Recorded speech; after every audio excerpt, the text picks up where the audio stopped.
Okay, so today what we are going to do is talk about expanding college-going opportunities for meritorious students from all backgrounds. And I'm going to first start you with some facts about the returns to going to college. And then we're going to talk about some research that I did, and finally an experiment that I did. And those are both with some co-authors. Okay, so meritorious students from all backgrounds. That's our idea today. Okay, so what is this that I'm showing you? I'm showing you social investment at post-secondary institutions. So first, let's just look at the horizontal axis. The horizontal axis is showing you SAT, math, plus verbal scores of institutions' mean students. So if we take one of those dots, let's just say one of the blue dots, that's an institution, and it represents, say, the one that's right above the 1,000 number. That's an institution where the mean student has an SAT score of 500 on the verbal and 500 on the math, or it could be a different combination, but they combine up to be 1,000. And that's about the middle of the SAT score distribution. It doesn't matter for these data whether you took the SAT or the ACT, because we just translate the ACT scores into SAT scores. There's a conversion table that we use. So it's not just students who take the SAT. So it's an institution, though. So for instance, this institution, Stanford University, would be far over to the right-hand side because its mean student has a very high combined SAT score. And students who are at the very left-hand side on the horizontal axis have a combined SAT score of about 500, which is pretty close to the minimum scores on the SAT. That's like 250, 250, which is the lowest score you can get on the SAT is a 200. Okay, that's kind of just signing your name. All right, now on the vertical axis, we have the PDV, I'll tell you what that is in 1 second, of tuition paid and social investment. So what is a PDV? That's present discounted value. In other words, it's, let's say I go to college for 4 years, okay? It's what I pay as a freshman, what I pay as a sophomore, I pay as a junior and a senior, and we discount it all back to the time when you're a freshman. So we know that what you pay as a senior might be different than what you pay as a freshman, but we're going to treat it as though we discount it back to the present time, so it's like you paid a big lump sum as a freshman. And we do that appropriately in economics all the time. All right, so that's present discounted value. Now what's the difference? You all know what tuition is, I'm gathering, because you're college students, so everybody knows what tuition paid is. So that's tuition paid, which is not necessarily the same as the list price of tuition, right? Because we all know that you can get financial aid, so the list price might be one number, and the tuition that you pay might be a smaller number. So this is actually the tuition that students are paying. And then social post-secondary investment is basically what society is spending on your post-secondary education. So that's not the same as tuition paid for 2 reasons. Number one, let's say I go to the University of California at Berkeley. Some of that cost is being paid for by California taxpayers, right? So it's still being paid for, but I'm not paying for it myself. Okay, or if I go to a private university, I don't pay for all of it myself. Some of it gets paid for by gifts to the university and comes out of the endowment. So that's social investment. So it's kind of counting the part that's paid for by other people. But of course, we want to take account of that because it's not free, right? Someone is paying for it at the end of the day. So now, what do we see on this chart? We see that as we go from the left-hand side to the right-hand side, just looking at the blue dots now, you'll see that the amount that people pay in tuition goes up. It doesn't go up very steeply, but it definitely does go up, and it goes up to about $200,000 on the right-hand side. So that's the present discounted value of tuition paid by students who are at the most selective universities in the United States. But if you look at the social investment, it goes up much more steeply. So it starts out that the social investment and tuition paid are kind of about the same on the far left-hand side. Those are the non-selective institutions. And then it goes up very steeply as you go to the right-hand side, and in fact ends up above $600,000 per student. Now, part of that is because these institutions are much more expensive institutions. They just cost a lot more to educate someone. But also it's because the students who go to the most selective institutions in the United States also tend to go to graduate school. They might go to business school, they might go to law school, but that has to be added in because that's going to be part of the investment in their education. We can't just skip the fact that you went to business school or law school or medical school or something like that.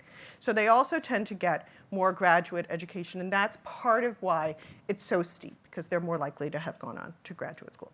Okay, so we see that social investment and tuition paid go up as you go to more and more selective institutions in the United States. What about value added of post-secondary institutions? So the horizontal axis is still the same. This is the combined SAT score. And the vertical axis is the present discounted value of lifetime wages, that's the blue dots, or value added, that's the red dots. So what's the difference between value added and lifetime wages? Well, lifetime wages are pretty simple. I kind of look at your wages over your lifetime, I add them up, I discount them back to the present day. It's what it sounds like. It's just your lifetime wages up to age 65. Value added, though, takes account of the fact that students who go to more selective colleges and universities are more talented. They have higher aptitude. So they probably would have earned more regardless, okay? And one of the toughest things that we do in economics, and certainly the toughest thing that I had to do for this paper, was figure out how much of it is value added, okay? And how much of lifetime wages is stuff that, hey, you were going to earn that anyway because you were just a very meritorious, high-aptitude student, okay? So I'm not going to go into all the, oh, you can ask me the questions, but I'm not going to go into all the details of how we do that econometrically. It turns out to have a lot to do with sports, anyway. But sports rankings, but I'm glad to explain, but I just don't want to explain it right now. Anyway, here's the key thing, right? Both of these lines go up as we move from the left to the right. So your lifetime wages go up as you go to a more and more selective college or university. No big surprise there, because we all kind of know that that's true. If you go to a more selective college or university, you probably graduate and get higher wages. But also value added goes up. It just doesn't go up nearly as fast, which is telling you, and in fact, if you look at the really far right-hand side, you'll notice that about 2/3 of lifetime wages look like they are not the value added of these universities. They're just, you're a high aptitude person, you're a pretty talented person, you were going to earn quite a lot anyway, okay? Even if you had not gone to a selective college or university. All right, so now we have value added is going up. And we also have that social investment is going up as you go from the left-hand side to the right-hand side. So it's not obvious, ex ante, whether, in fact, you are going to get a better return on your investment if you go to a more selective college or a less selective college, right? Because they're both going up. You're spending more money, but then again, you're getting a higher return. So let's look at that. This is the earnings-based productivity of post-secondary institutions. So what I've done is I've just divided that value added, lifetime value added, by the PDV of, or present discounted value of social investment, okay? And what you'll notice, and there's a bit of a normalization here, but I'm not going to have you worry about it too much for right now. But here's what you notice, is that what I would describe as the non-selective institutions, those are the institutions where students don't even have to submit any type of college admission scores or any type of grades to go to those institutions. As long as you have a high school diploma, you can go. Those are the ones where this productivity looks like it's pretty low. It's not obvious that it makes a lot more sense for them to go to college than it does just to be a high school graduate. And, you know, do various things as a high school graduate. You don't just necessarily stay a high school graduate. You might pick up some training at work, you might go into the military, you might do a whole bunch of other things, but you don't go to college. So it's not clear that that they have very productive investments in college. But once you get into the selective range, which is around like 800 combined on the SAT, like 400, 400, you'll notice that the productivity of $1 is between 2 and 4. Okay, so what does that mean? It means that society spends $1 to educate me, and I earn back in terms of value added, okay, between $2 and $4. And sort of 3 seems like it's kind of about normal. There's a little bit of an upward slope, but I wouldn't put a lot of weight on that.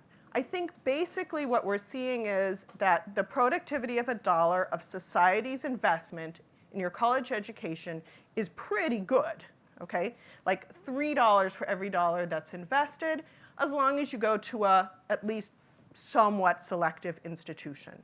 And it's not a lot higher on the right-hand side than it is if you move over to sort of the middle, okay? So suggesting that maybe there's a bit of an increase in productivity, but it's not a lot. Okay, so if you're going to sort of the median institution, which might be like an Ohio State University, which does happen to be a very median institution in the United States, the productivity of $1 of investment in your education is about the same as if you went to a Berkeley or University of Chicago or something like that.